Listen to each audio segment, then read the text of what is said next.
नमस्कार दोस्तों, स्वागत है आप सभी का हमारे YouTube चैनल एसकेपी कोचिंग में। सबसे पहले आप सभी को नए वर्ष की हार्दिक शुभकामनाएं। दोस्तों, आज यह वीडियो बनाने का तात्पर्य है कि कक्षा 10 के बच्चों के लिए खास तौर पे ये वीडियो है उन बच्चों के लिए जिनको केमिस्ट्री बिल्कुल समझ में नहीं आता। देखिए, अभी अगर देखा जाए तो ठीक है दोस्तों, आप लोगों के पास 2 महीने का समय है। 2 महीने में कैसे आप अपना स्ट्रेटजी बनाएं, कैसे आप अपना प्लान बनाएं, कैसे केमिस्ट्री को पढ़ें, और 2 ही महीने में उसको, यदि आपको कुछ भी नहीं आता केमिस्ट्री में, उसको कैसे तैयार करें कि आप उसमें ज़्यादा से ज़्यादा मार्क्स ला सकें।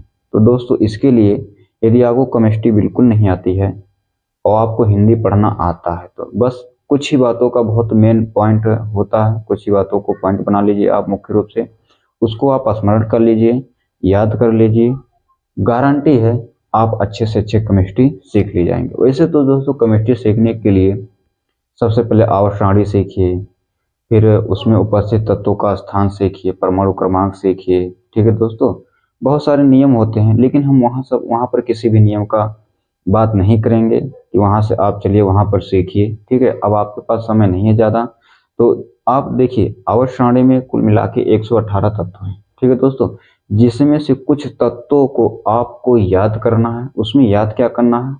उसका प्रत्येक, उसका नाम, उसका प्रत्येक, और इसके अलावा उसकी संयोजकताएं याद करनी है, जिसके माध्यम से आपको क्या करना है? रिएक्शन करना है। यही, केवल यही मुख्य बात है यहाँ पर। ठीक है दोस्तों, अब जैसे थोड़ी देर के लिए आपको हम बता दें, एक रिएक्शन करके बता दे रहे हैं। जैसे मान लेते हैं दोस्तों, यहाँ पर अगर हमने लिख दिया Mg प्लस O2, ये आपस में मिले और बन गया दोस्तों MgO बन गया।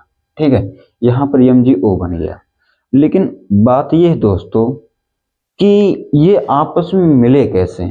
इसमें सबसे बड़ी भूमिका जो निभाती है वो होती है संयोजकता।